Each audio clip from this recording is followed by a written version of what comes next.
Stories about bad blood. Well, let me see here.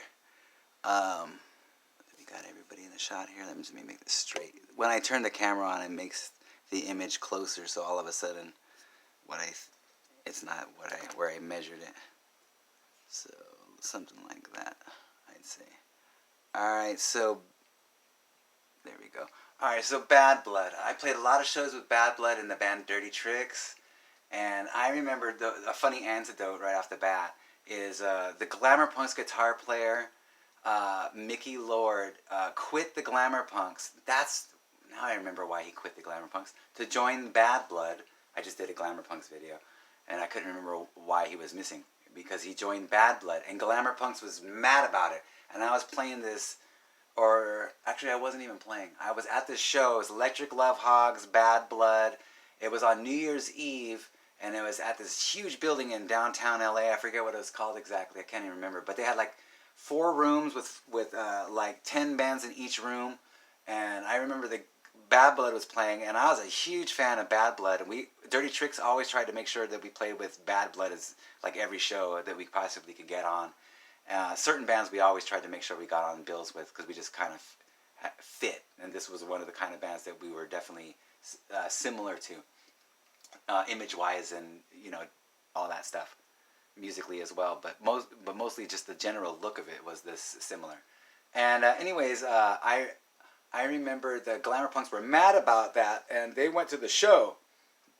And while Bad Blood was playing, they grabbed Mickey by the leg and drug him off the stage.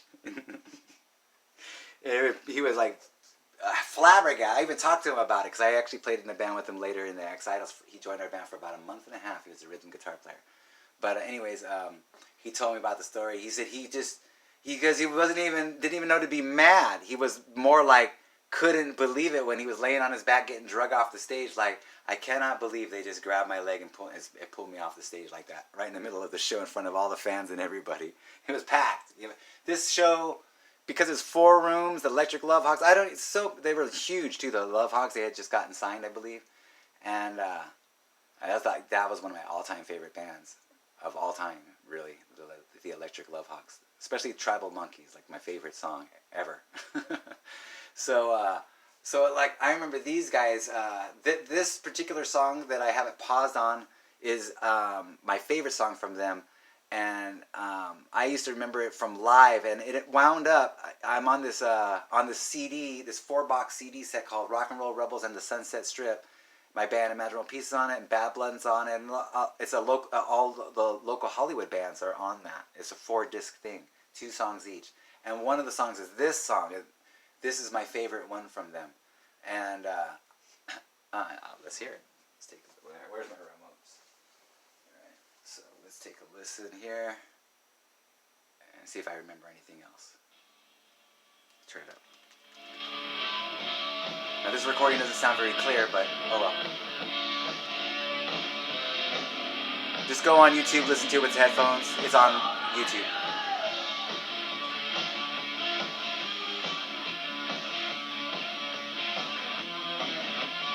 Turn it up a little more. Check out how great this band is.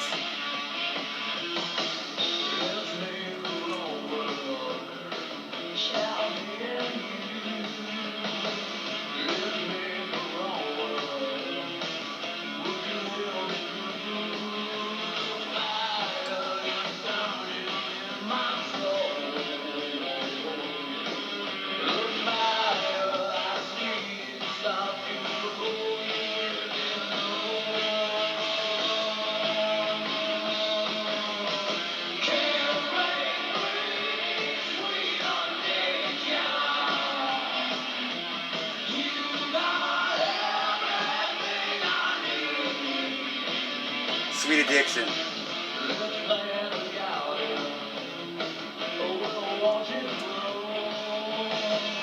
This man in the garden.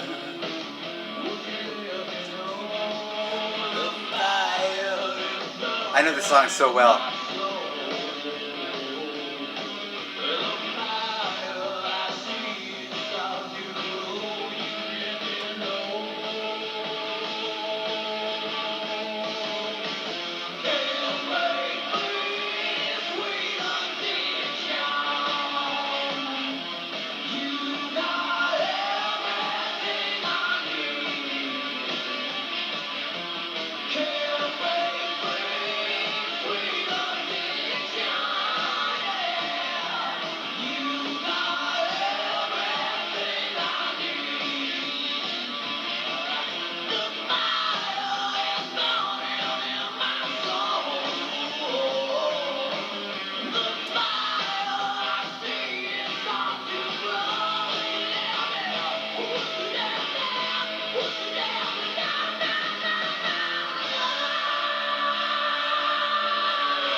little more.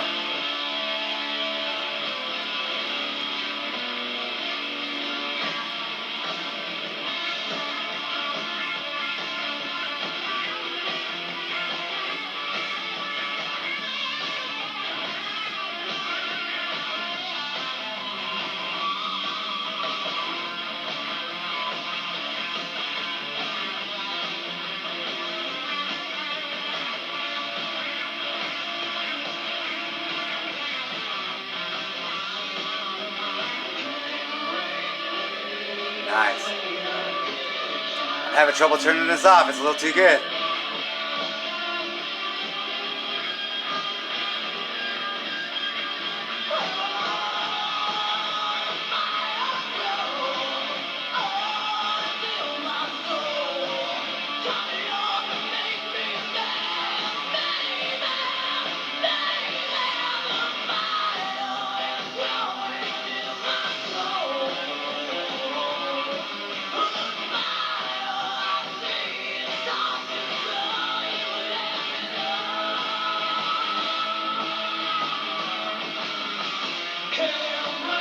Alright, so let's turn it down.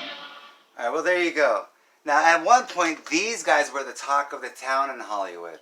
All the big bands, they have like their moment because if there's like, for instance, 20 popular bands in Hollywood that can truly sell out a club and everyone wants to open for them.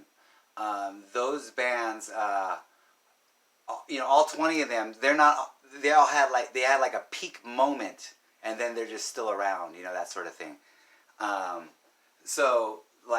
This band had their peak moment when they were literally the top band. I don't know why it just did that. Oh, I didn't.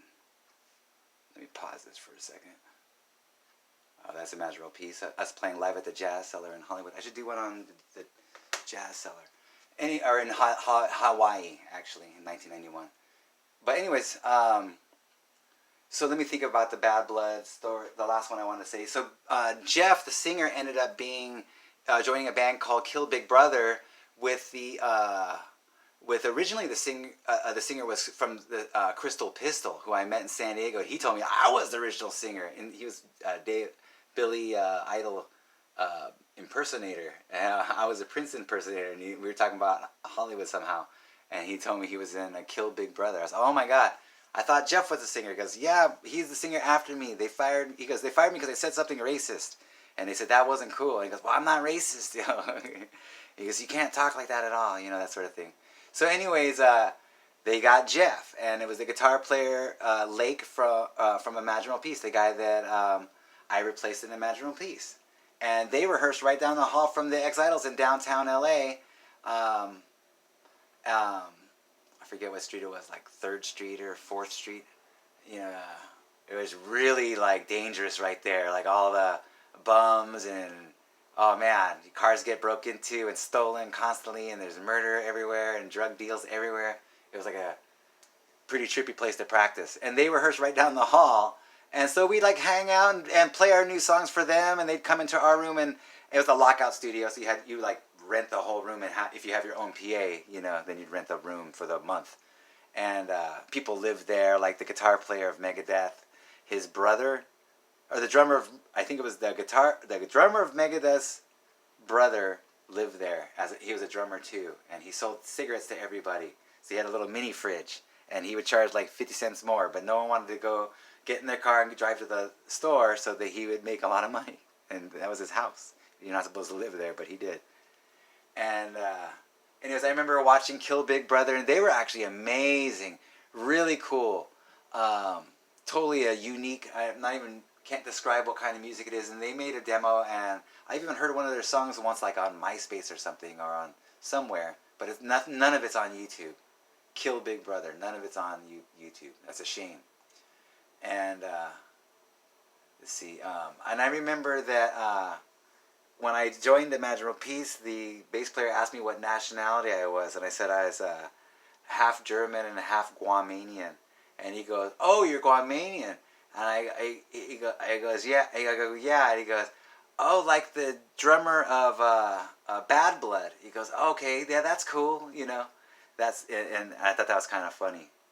that he wanted to know if I was, what nationality I was exactly, and it was okay if it was, if there was you know, if the bad blood dude that's super cool, the drummer, is Guamanian, then yeah, oh yeah, okay, yeah, that's cool. That was like so innocent, really, you know, because we're just kids.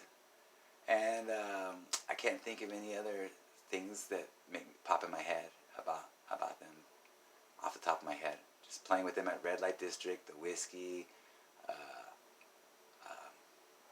all kinds of places, really. And there you go. I'll tell more stories.